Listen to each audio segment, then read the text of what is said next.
Tonight's program is designed to engage you all in an important conversation to discuss why anti-Semitism is on the rise and what we can do in Jacksonville to promote change. Thank you for being here. Now I'd like to welcome Penny Zuber, Chief Operation Officers of the First Coast YMCA.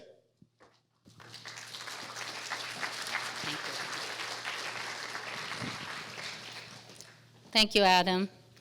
Good evening, everyone. I'm Penny Zuber. I'm the Chief Operating Officer for the First Coast Y. On behalf of our CEO and President, Eric Mann, and all of the First Coast YMCA staff who are here tonight, I would like to say how honored we are to be with you all this evening and to share in this very important dialogue. We firmly believe that through education and awareness, this speaker series will promote change in Jacksonville, and we can see our beautiful city achieve the full potential of it being a welcoming city to all. Together Against Hate began as an idea from two CEOs of two very fine community institutions and came to fruition thanks to some very talented staff members at both JCA and the YMCA and some generous funding. I would like to give a big thank you to CSX, the Jewish Federation and Foundation of Northeast Florida, and the Team Up Project, a national collaboration between Catholic Charities USA, Habitat for Humanity International, Interfaith America, and YMCA of the USA for providing the funding to support our Together Against Hate events. We would also like to thank the local organizations who agreed to support our initiative: the LJD Jewish Family and Community Services, 904 Ward, JASMYN, the Arc Jacksonville, OneJax, and the Interfaith Center of Northeast Florida, who are all playing a leading role in the series, and we are so grateful for their support. Now please join me in welcoming Whitney Coven, Chairperson of the Jacksonville Jewish Cultural Arts Festival, presented by the JCA. Whitney?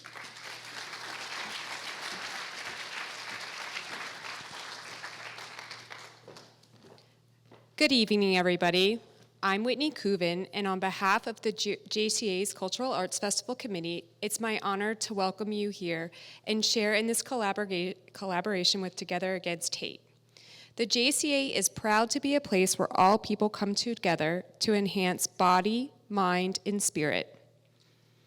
We strive for an environment where diversity of opinion and people is respected. At the JCA, ideas can be expressed and received with opportunities for personal exploration and reflection. Without further delay, it's my honor to introduce tonight's speakers. Moderating tonight's discussion is Jennifer Sandler-Steinschauer, who serves on the board of the Anti-Defamation League and is a member of our Cultural Arts Festival Committee. Joining us in person for our conversation is Sarah Emmons, Florida's Regional Director for the Anti-Defamation League. And joining virtually is Rabbi Diana Fresco, author of We Need to Talk About Anti-Semitism.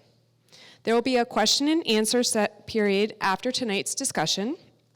If you would like to ask our speakers something during the event, please write your questions down on the cards provided, and a member of the Together Against Hate team will be around to collect those to be asked during our question and answer session.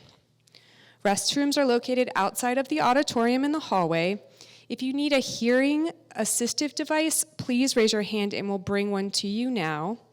Now please join me in welcoming our guest and tonight's moderator, Jennifer Sandler-Steinschauer. Hi, everyone. Everyone can hear me? Good? All right. So welcome, Sarah. Thank you so much. Welcome, Rabbi Frisco. This is going to be...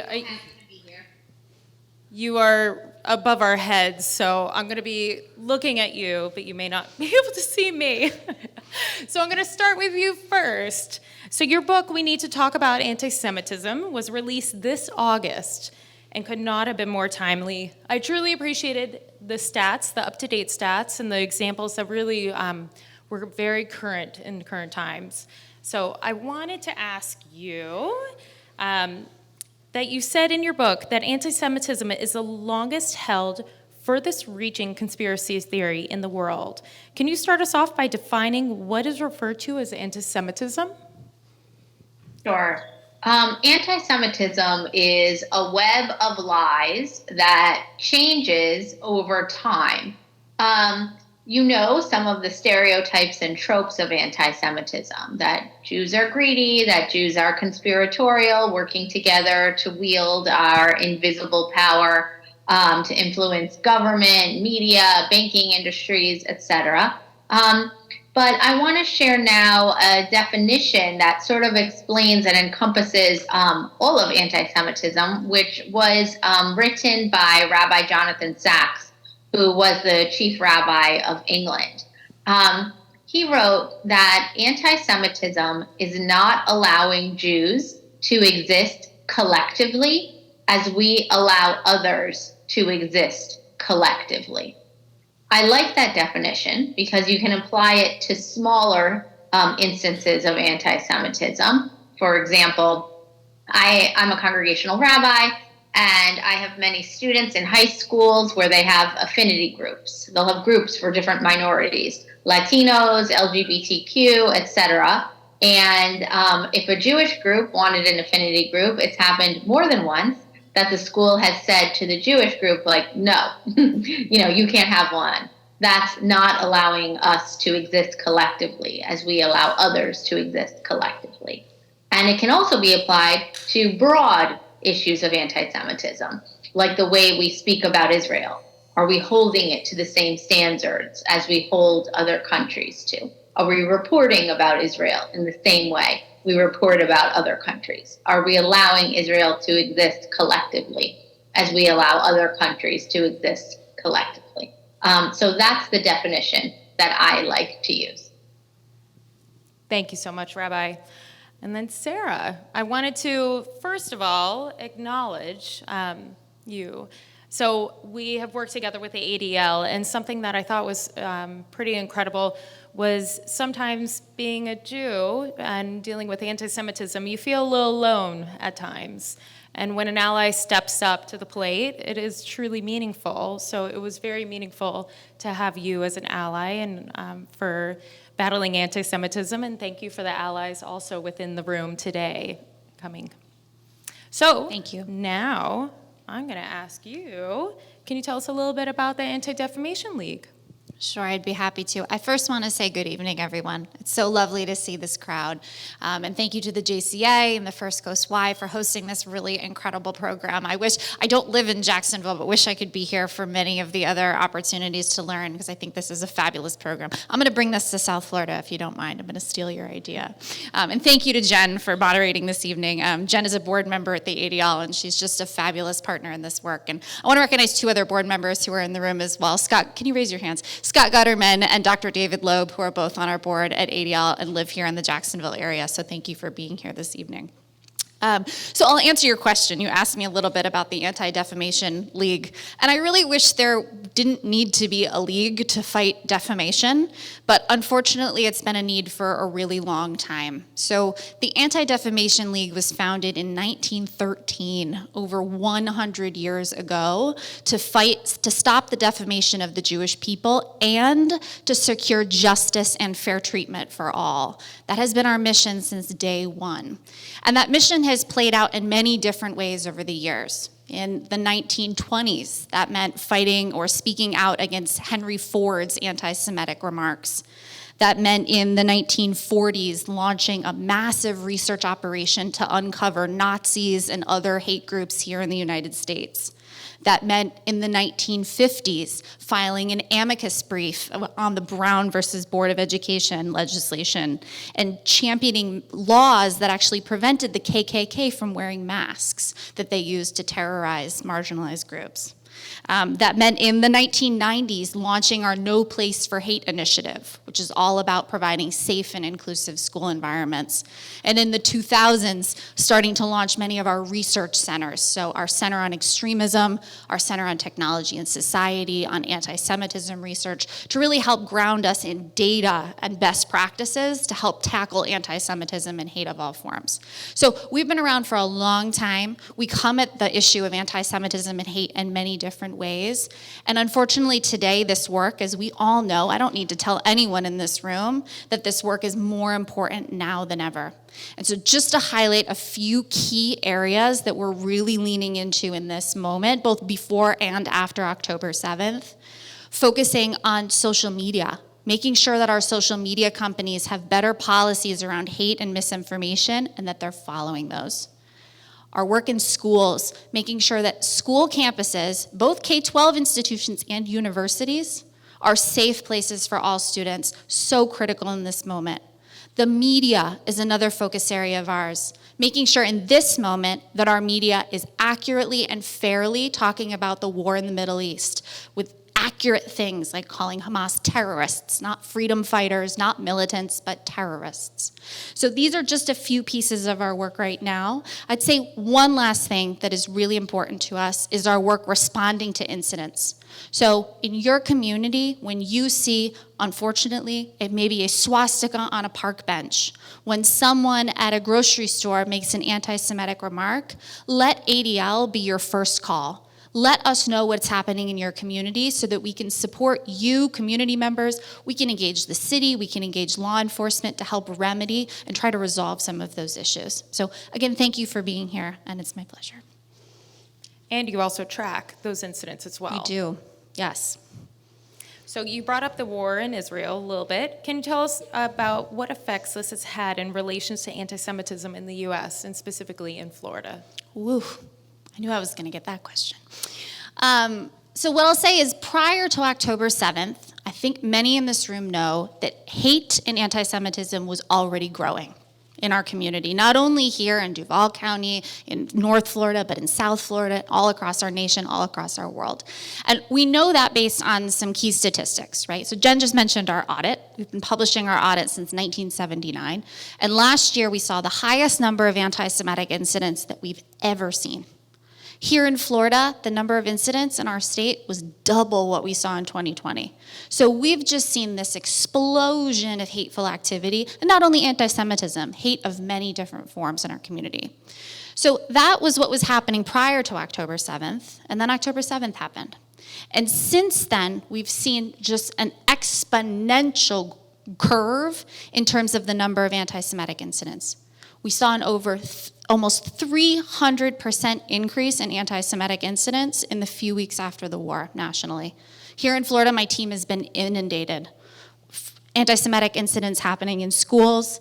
I have a few up here in Northern Florida, unfortunately. We had the chair of a retirement committee who made anti-Semitic comments at a care facility, declaring Nazis were innocent and good.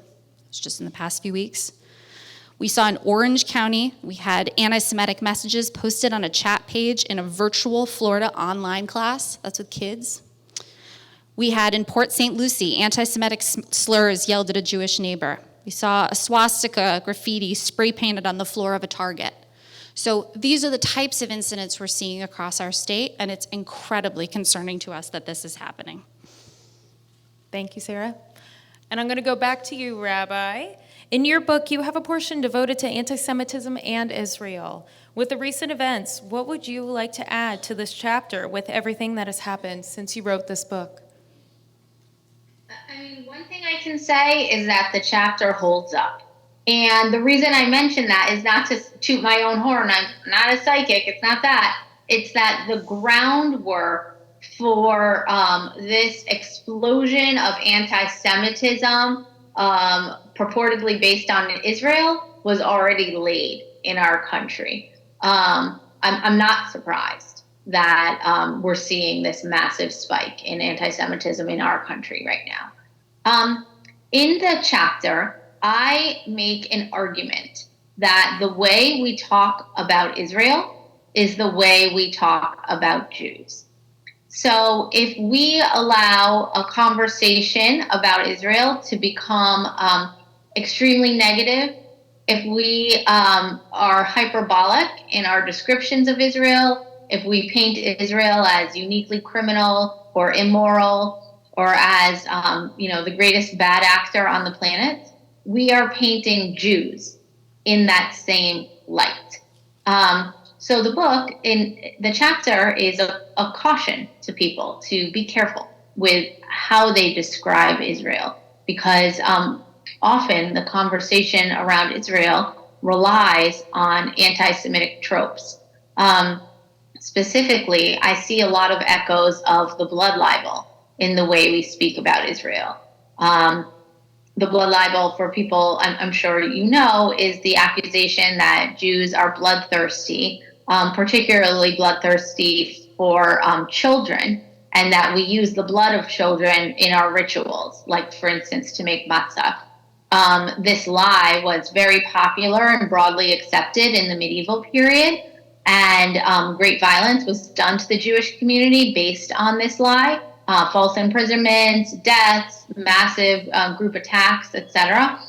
And the lie is not gone. The lie is still there. So I hear a great deal of echo, reverberations of this blood libel in the way we talk about Israel, and it's very unnerving to me. Thank you, Rabbi. I will back you up. The reason why I knew the book was released in August is because I did have to look it up, because it did ring so true still in this moment. So thank you. Also in your book, you discuss college students dealing with anti-Semitism tied to Israel on campus. Can you talk about this and the boycott, divest, and sanction movement, typically referred to as BDS, and its role in amplifying anti-Semitism on college campuses? Yeah, so I'm just going to back up a minute and say, like, where I'm coming from in this book and why it's written the way it is. So I, as a congregational rabbi, I have the privilege of speaking from the Bima about topics I feel are morally urgent. And for about 10 years, I have been talking about anti-Semitism. The more I spoke about it, the more people would tell me about their own experiences with anti-Semitism. Should I go to the Women's March, if anyone remembers that? And the leaders of the Women's March were found to have said, many anti-Semitic things. Is that still a place for me? Or congregants would tell me, hostile remarks their coworkers made with them, etc. The most popular question that I have been asked over the past 10 years is about this, which is basically, is college safe for my Jewish child? The question used to be in the form, do they have BDS at the college? Do they have this boycott, divestment, sanctions movement at the college? Which was a way of expressing, like, is there a well-organized, well-funded, pro-Palestinian group on campus? The obvious inference being, if yes, that will make it less comfortable for my Jewish child. What's happened over time, which is very interesting, is that the actual organized movement of BDS has shrunk. No one really says, is there BDS on campus anymore? However, the idea of BDS has grown exponentially and permeated all sorts of spaces and multiplied. So for years, people have been asking me, like, should I include that my child did a tech internship in Israel on their application, or maybe I should, just delete that? So there was already this sense of nervousness about our relationship with Israel on college campuses. And now what's happening is that we're seeing universities hesitate to condemn terrorism against Jews. We're seeing universities to hesitate to treat Jews the way they treat other minority groups. And we're seeing the results of that sort of behavior. And I'm sure the ADL has many statistics on this, but I can just speak anecdotally and say Jews across college campuses are feeling very unsafe. They're feeling unsupported by faculty and by administration. And their parents are furious. They're feeling that in many cases they've supported these institutions and built these institutions. And I think there is this real reckoning and reassessment happening right now for Jews in America, where we're wondering if these institutions can really be there for us. So it's a very upsetting time right now. Thank you, Rabbi. And I'm going to send it back over to you, Sarah, to talk a little bit about that, about specifically the focus on extremist thoughts on college campuses. Can you let us know a little bit about ADL and what they've seen? Absolutely. So Rabbi Ferskell, you said I'd have some statistics. I for sure will. I first just want to, can I ask the audience, can you raise your hand if you either have a child or a grandchild on a college campus right now, or someone you know well on a college campus? All right, so I've got like half to a third. I know you can't see the room, Rabbi, but we've got a lot of folks. Oh, you can? Oh, fantastic. Didn't know you could. They're fabulous. I'm glad you can see them. So there's a lot of folks in this room who have students, folks they know, grandchildren on college campuses, and it is a really fraught time. So let me share some of the stats about what we know is happening on college campuses, and then I want to talk a little bit about what ADL is doing and what you all can do to make sure that campuses are safe. So what we know is, these are my latest figures, since October 7th, we have seen 54 anti-Semitic incidents on college campuses. This is nationally. 43% of those, or 43 of those incidents were directly linked to the situation with Hamas in Israel. So just a massive percent of those having to deal specifically with the war. You've probably seen as well the number of anti-Israel rallies, right? And these are sometimes hosted by groups here in Florida like Students for Justice in Palestine, SJP, other pro-Palestinian student groups hosting these anti-Israel or pro-Palestinian, whatever they're calling them, protests. Many of these protests crossed the line into anti-Semitism, but not all. We found that of the 100 anti-Israel rallies, that at least 27 of them included expressions of support for terrorism. That's really alarming to me. We also know that we've seen 70 campus walkouts staged by pro-Palestinian demonstrators, and 11 of those walkouts have included support for terror. So you asked a little bit about extremism. I'll talk a little bit more about extremism, I think, in the next question you're going to ask me. But, we used to see so many anti-Semitic incidents getting led by extremists, white supremacist extremist leaders here in Florida, and I'll talk a little bit more about that. I think this uptick in anti-Semitic incidents and really expressed support for terrorism on college campuses is very alarming. I do want to thank, here in Florida, we have had some presidents who have come out very, very strong against these expressions for terrorism on campus, and not against free speech, right? So I want to differentiate. There's a difference between free speech and then hate speech, right? And supporting terrorism on campus. So when a group is saying things like, we think there should be a ceasefire, or we don't believe that there should be a blockade, those are not necessarily anti-Semitic, but when they cross the line, when they say from the river to the sea, when they call for intifada, when they say resistance by all means necessary, those are calls for violence. And so, unfortunately, we are seeing so many of these groups flip over. And what we appreciate is that our campus presidents, many of them, have been very clear. We had UF President Ben Sass, if you haven't seen his statement, it was phenomenal, coming out in clear support for his Jewish students, for all of his students, to make sure that his campus is safe and inclusive for all. President Frank at the University of Miami, similarly. Those are just two examples of many presidents who have done the right thing. I also want to recognize that at this moment, not only are we seeing a rise in anti-Semitism, but we are also seeing a rise in Islamophobia on our college campuses and more broadly. At ADL, we are concerned about that as well, right? We recognize that on our college campuses and our schools, those must be safe spaces for all students. And so part of our work, part of our next steps is yes, absolutely about protecting Jewish students, but it is also making sure that protections are in place for every single student, K-12 and all the way through universities here in the state of Florida. So there's a couple key things that we are doing. We are responding to student group statements and calling on university presidents to distance themselves from student groups who are calling for terrorism. We are speaking out against professors who have condoned Hamas's actions in Israel. We have just launched, and please, if you have a college student or grandchild, please let them know. We just launched a new hotline. It's our call hotline. It's in partnership with the Brandeis Center, a variety of law firms that are providing pro bono legal support to students who may have an incident happen on campus. So if something happens, if they put up posters and they get ripped down, if they get in trouble for demonstrating, have them call this hotline to get free legal support as part of a partnership with ADL. We really want to make sure that students have the information and support that they need.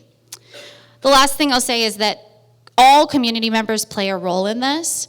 We check ADL.org. We have a Stand with Israel page that's available right now. There are a variety of different ways that volunteer leaders and folks like yourself can reach out to college campuses to ask them to make those campuses more inclusive for all students. So I would encourage you to please check those out and join us in calling on these universities to create safe spaces. Thank you. And I just want to chime in if I can and say, Please. you know, it's so important to report these incidents. And I myself am guilty of not always wanting to report things. And sometimes when we do report things, it's difficult. And if you'll give me a minute, I'll just give one anecdote. Before October 7th, my synagogue was spray painted with a $sign. And I had just come from a meeting with the ADL. So I wrote to the person I was with and I said, you're not going to believe this. Like, I walked back to shul and what did I see? This $sign. And he said, you know, obviously, like, file it with the ADL. And he said, also, you have to file a police report. Well, I'm a New Yorker and I didn't want to do that because the NYPD is a lot to deal with and it's very time consuming, but we did it. The ADL, police then came, they saw the $sign on our synagogue, and they said, oh, this is not a hate crime. This is graffiti, and this will be filed as graffiti. Okay, so that was, you know, I'm already like many hours into this project. I then went back to the ADL and said, man, NYPD is labeled this as graffiti. And they then counseled me, and then I brought it to my board, and we had to go to our councilwoman who eventually had to reach out to the NYPD directly to get the file reclaimed and properly filed. So that's to say, one, I'm sure anti-Semitism is actually underreported. You know, the ADL can only catalog what we tell them has happened. They're not psychic. So it's very important to share these things with the ADL. And the second thing is sometimes law enforcement, although I believe they're our friends and trying to work with us very well, sometimes they fall short, whether it's because of ignorance or bias or different factors. So we as people fighting against anti-Semitism need to be very vigilant and determined to get these acts of hate properly recorded so that we can offer data to law enforcement and to policy leaders and explain to them exactly how bad and pervasive this problem is. Thank you. And do you? I swear I'm not paying her. Thank you for the ADL plug. Yes, please report. And those data points you use also for your audit too, which is also presented to our different government agencies to help receive funding for nonprofit security grants as well. So it comes full circle. So we're going to jump back to college campuses and the Center on Extremism that ADL has. So all of this tracking, it's not just done by computers. There are people behind there, and they're incredible and very strong individuals to be able to see this every day and then go home and put a smile on their face. But can you talk a little bit about the Center for Extremism, what they see on college campuses, why we're seeing so many extreme thoughts coming out of college campuses specifically, and then also what they are seeing in extremist groups in the U.S. and specifically Florida. So a lot. Sure. Sure. So let me say 2 words about our Center on Extremism. So we at ADL have a few national centers. Extremism is one.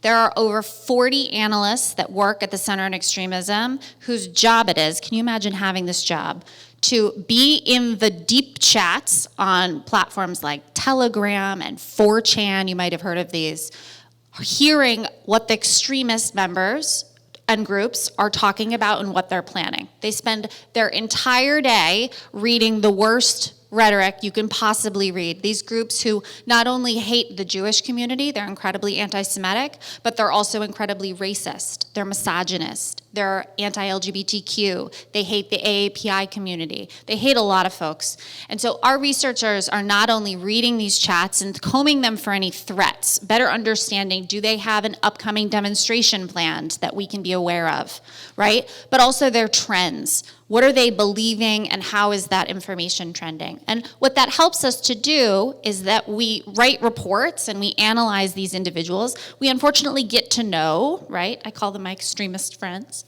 They're not my friends.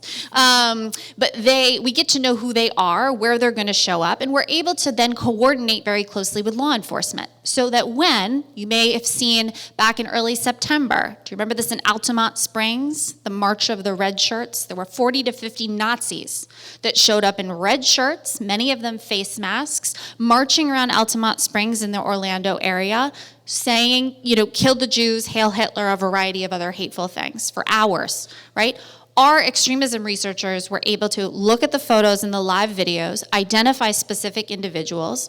They knew what specific extremist groups they were a part of, and we were in real time on a Saturday coordinating with law enforcement to make sure that nothing violent happened, right? We couldn't stop their march. We couldn't put them all in jail just for marching the streets, right? But we could use our information to work with law enforcement to keep them safe. So in terms of trends, we have seen, even prior to October 7th, a huge explosion of extremist groups and individuals here in the state of Florida.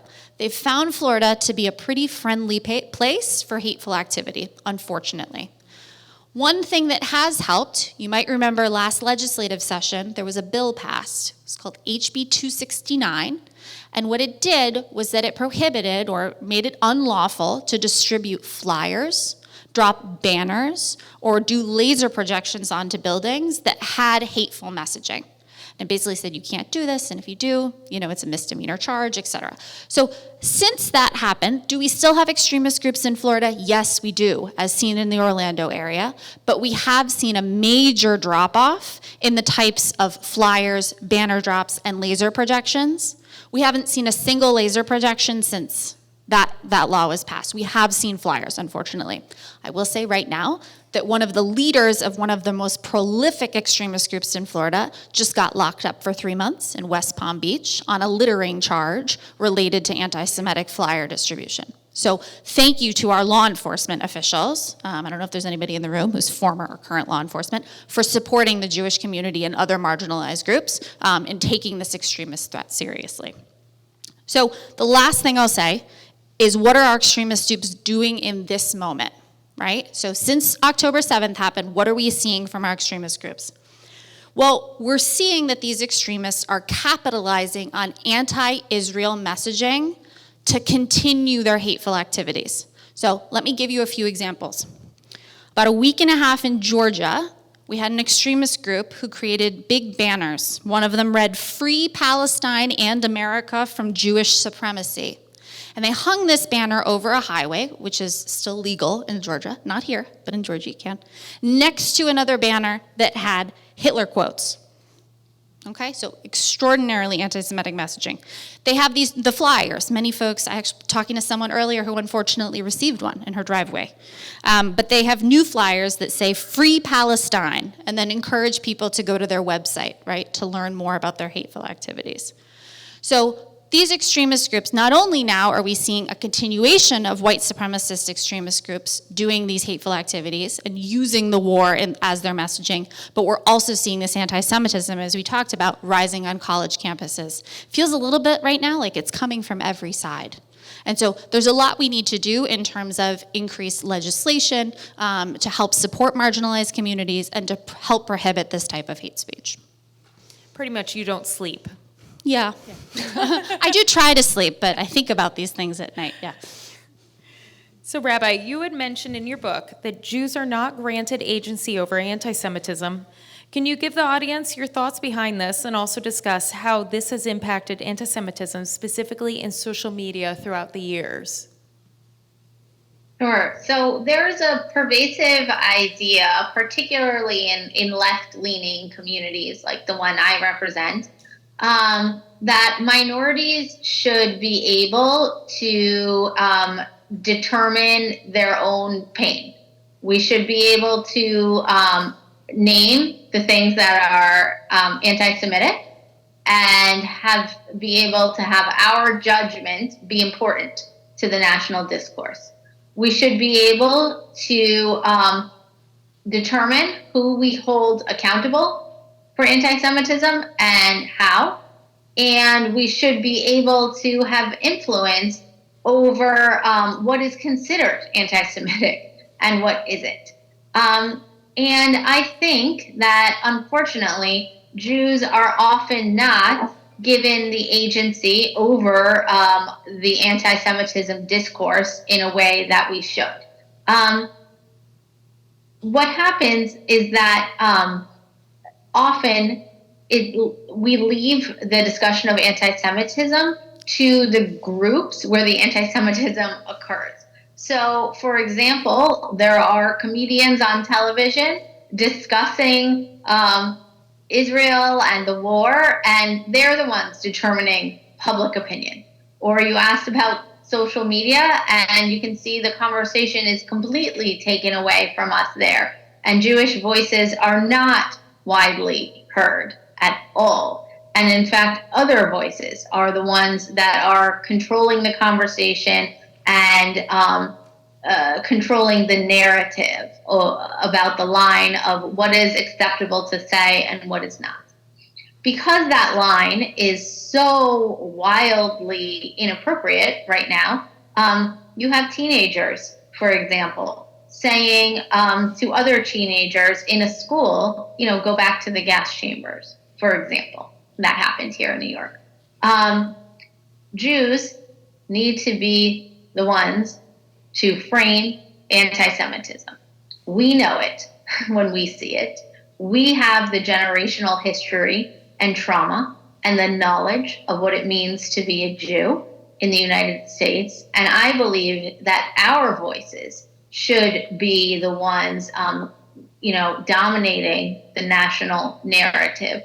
It shouldn't be simply about us. It should also be by us. And I'm very worried about the state of anti-Semitism online, because what happens online doesn't stay online. Thank you, Rabbi.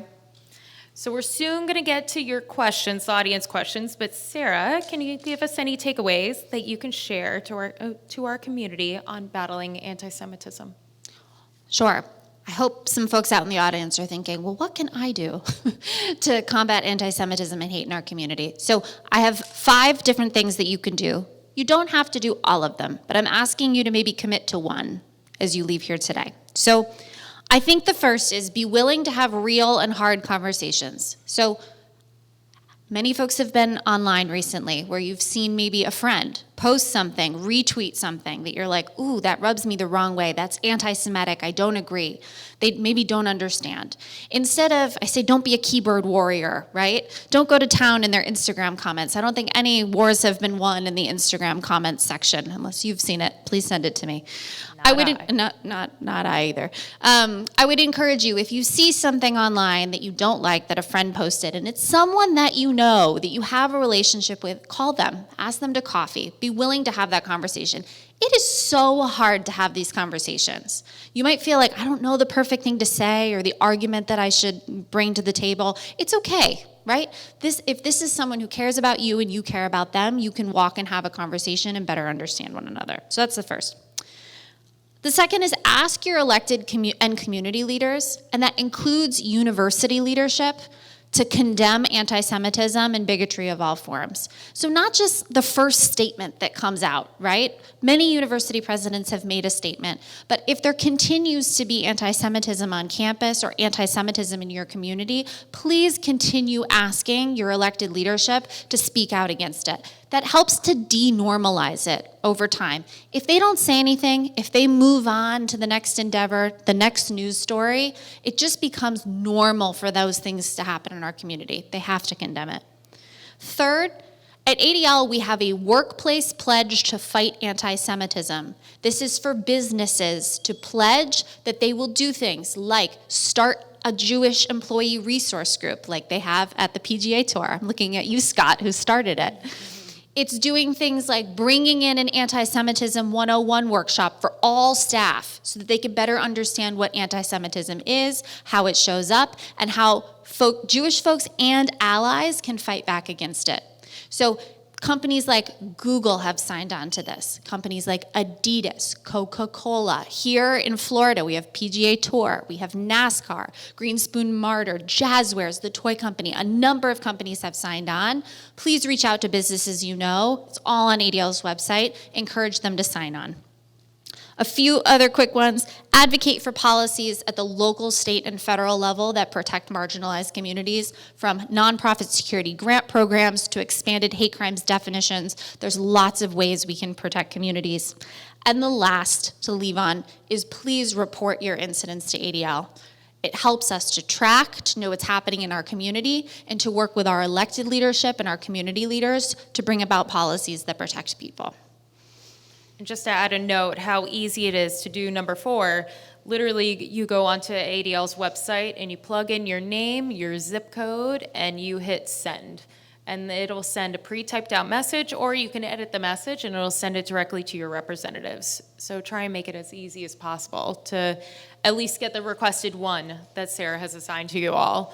That's your homework. Thanks, Jen. You're welcome.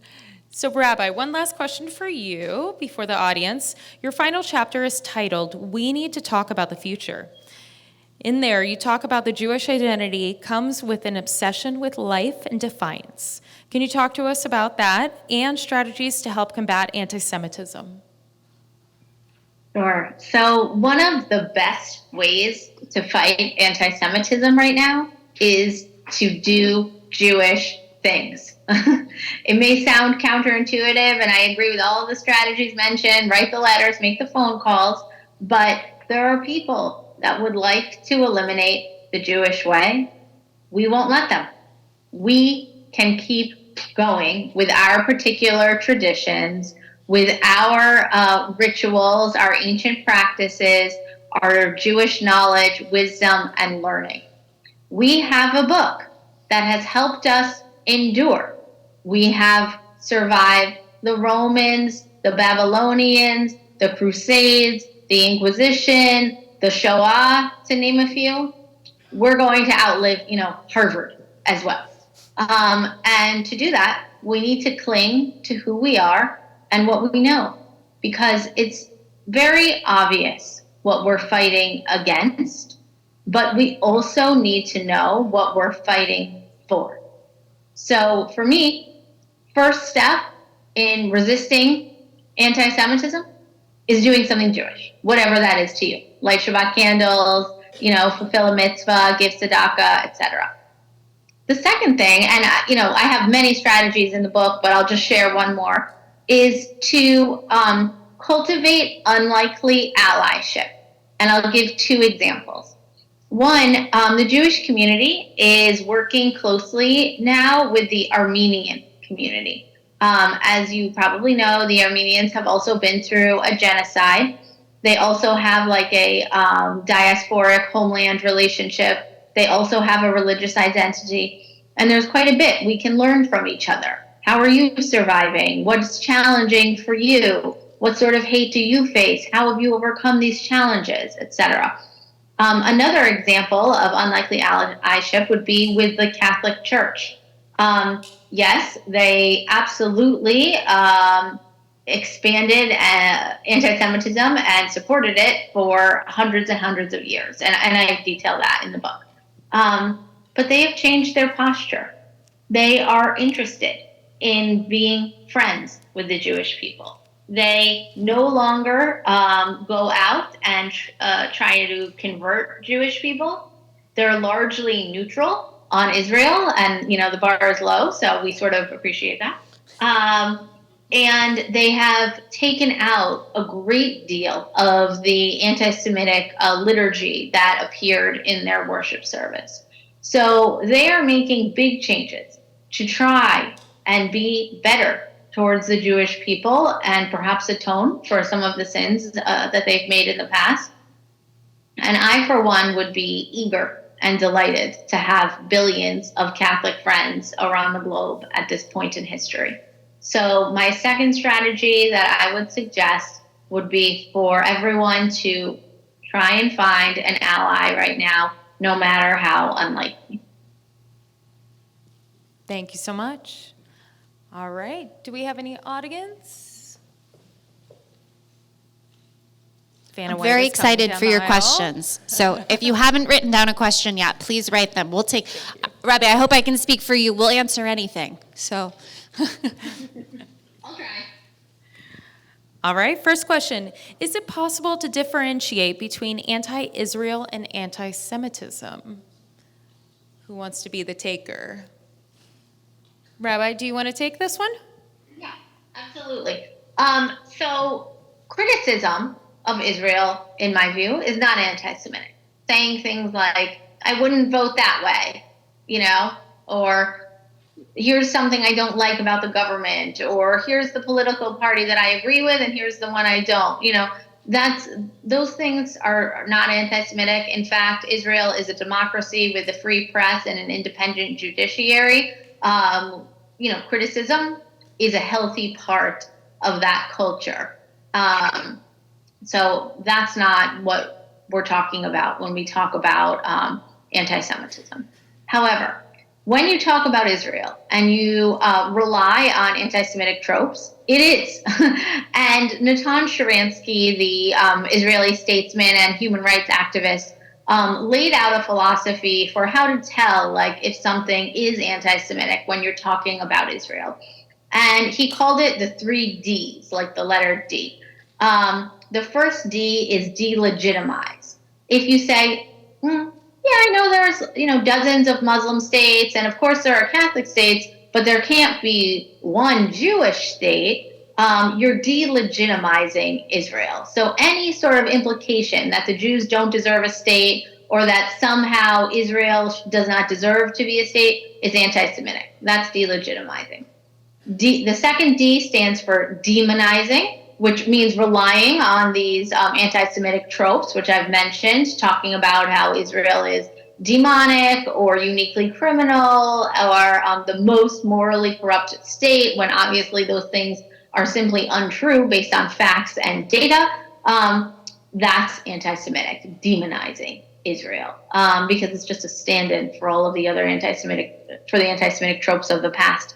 And the third D is double standard. So if you hold Israel to a different standard than you hold other countries to, then that is anti-Semitic.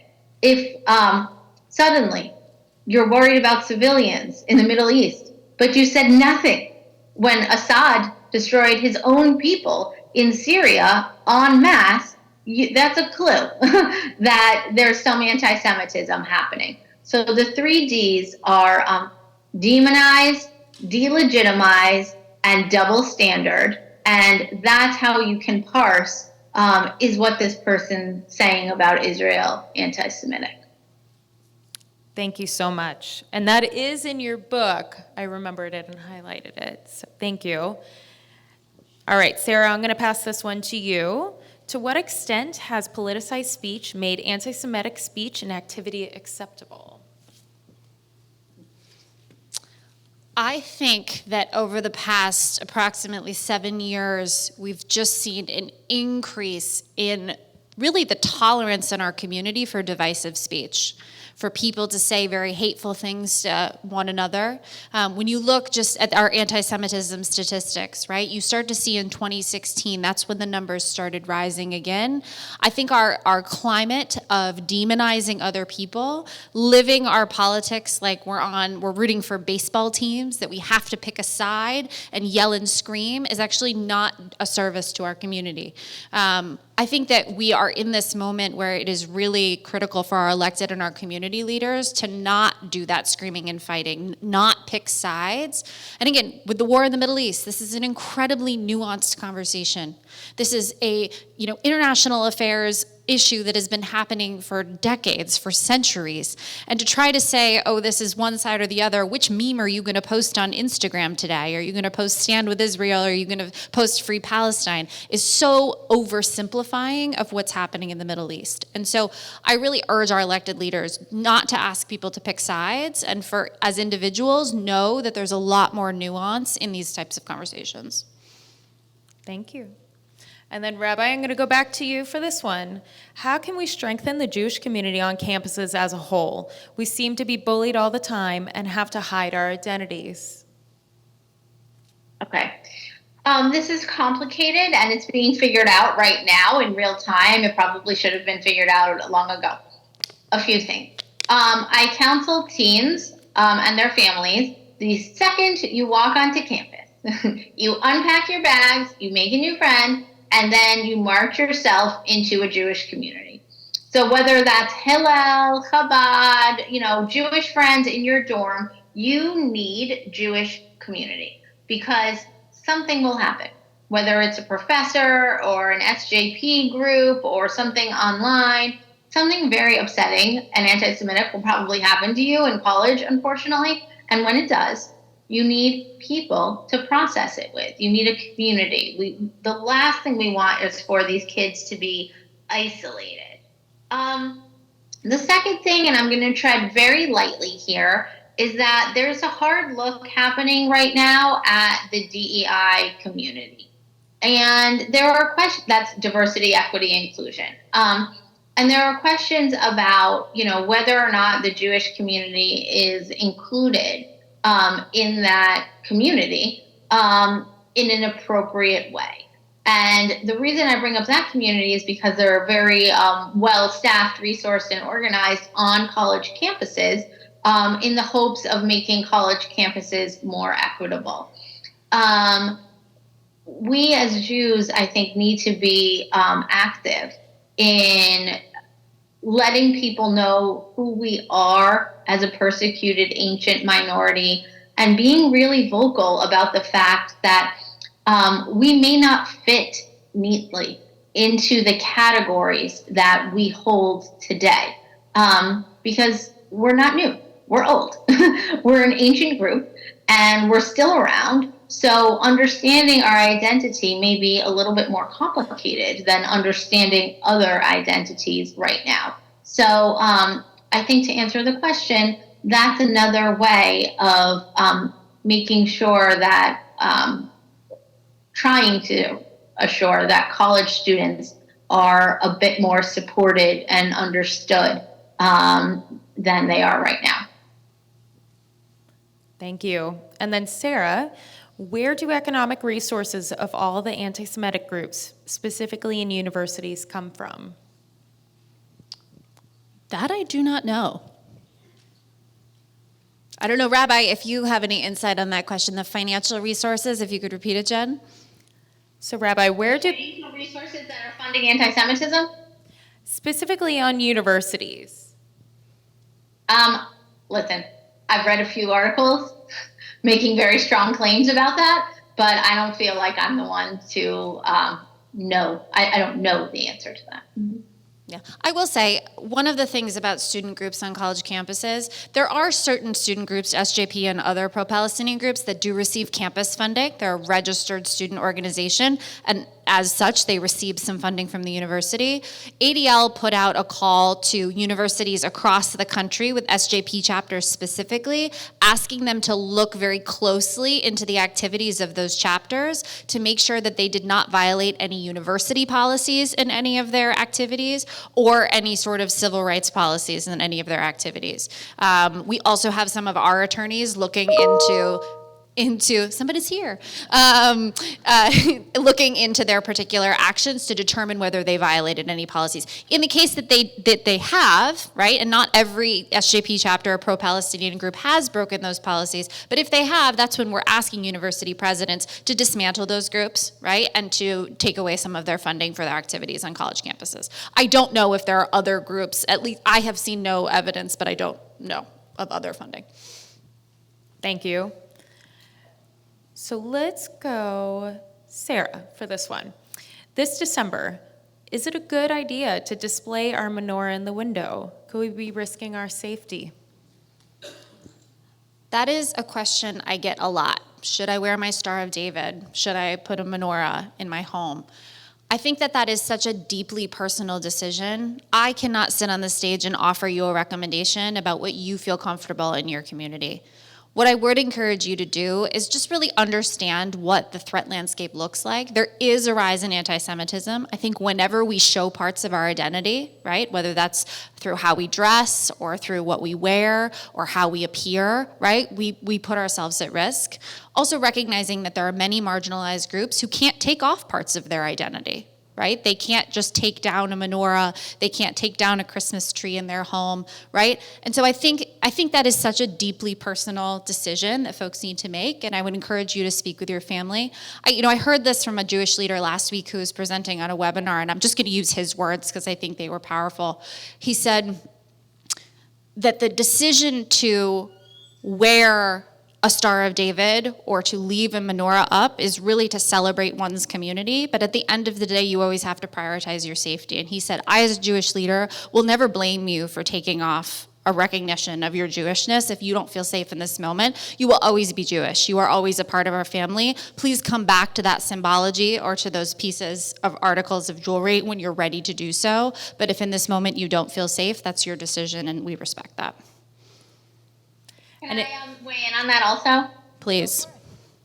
So it's a mitzvah, a commandment, pirsum hanes. It means to advertise the miracle, right? To put the menorah in the window. And in fact, what's funny is that I'm actually sitting next to my window right now, and I have my menorah in it, which I have had all year long because I'm really angry about anti-Semitism, and I just want to show everyone all the time, like, I am Jewish, I am still here. I agree with your formulation, which is, saving your life supersedes everything else. So if you feel you're in danger, you should not do that. Absolutely not. But as a general matter, I think it's very important to be what I call Jewish visible, which means let people know you're Jewish. Let your coworkers know, wear your Jewish star, put the menorah in your window. When Jews start hiding, it is not a good sign. So for me, I think being proud and loud and Jewish is like a call to action for our time. Thank you for that addition. That was great. And if that question didn't tug at your heartstrings, this one's definitely going to do it. So, Rabbi, I'm going to pass this to you. My 8-year-old daughter has asked me multiple times, why does everybody hate the Jews? I don't know how to answer her. What's the best way to describe anti-Semitism to an 8-year-old? Okay, I'm just going to be honest with you and say this is like the 4th time I've been asked that question in the past week. So it's the first thing I want to say is you're not alone. Your 8-year-old is not alone. And I myself am a parent of a 9-year-old, so I feel you deeply. I would say this. First of all, the most important thing you can do, I'll start like this. The Talmud tells us to literally stuff as much Torah into our children as possible. What I mean by that is that you should raise her as a person who knows they're Jewish, and it sounds like you are. So you're on the right track, and you're doing the right thing. You should teach her about Passover and Hanukkah and Sukkot and Shabbat, etc. And in that encasement of being proud and having a robust Jewish identity, you can also let her know that we are different. We are. And that sometimes people being different makes people uncomfortable. And that's where I would start with an 8-year-old, is about being different. The other thing I want to say is that not everyone does hate us. It feels like that. And it can feel like that, particularly right now in this moment, particularly to adults who are on media all the time. Not to say it's everything happening isn't real. It's very real. But not everyone hates us. In fact, if you look at the polls, for example, the vast majority of the country is with Israel. The vast majority. So I would also reassure her that we have lots of friends. We have people that cherish what it means to be a Jew, because of their religious reasons, or maybe just because they're good people. And we're very supported in this country. So I think let her know being Jewish is the best thing ever, because it is. It's a gift from God. Let her know that we're different, and that creates discomfort in people. And also let her know we're not alone. Great, thank you. All right, Sarah, last question. I'm going to leave it in your hands. Anti-Semitism is very common among Gen Z, mainly anti-Israel. What are we doing to keep America in the future a safe space for Jews? Such a good question. I want to add just one thing. Rabbi, I really appreciate some of your ideas on how to talk to kids. I wanted to just mention to folks in the audience, ADL has a resource called our Table Talks that we develop for people who want to have difficult conversations with their kids and their families, but maybe don't know how. And so we produce these around all types of different topics, and we update them around current situations and modern events that are happening. So if you're a parent or a grandparent, I encourage you to check out our website and find a table talk that you feel like might be a good fit for your family. Can you repeat your questions? Yeah. I wanted to say that, but then I forgot the question. Nope. All right. And then one last question. Gen Z. Gen Yes. Z. Anti-Semitism is very common among Gen Z, mainly anti-Israel. What are we doing to keep America in the future a safe space for Jews? So I think there's a variety of things that are happening. So when we talk about college campuses and ensuring that our community, our campus leadership is creating safe spaces for Jewish students, is protecting the safety and security of Jewish students, I think that is a critical space right now, especially with everything that's happening. Another one that I'll talk about, I mentioned briefly, is nonprofit security grant funding.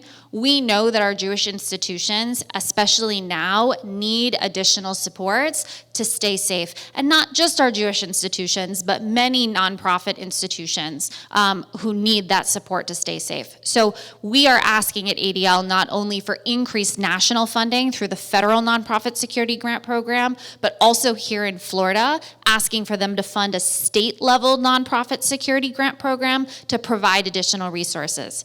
The federal dollars right now do not cover every institution that applies.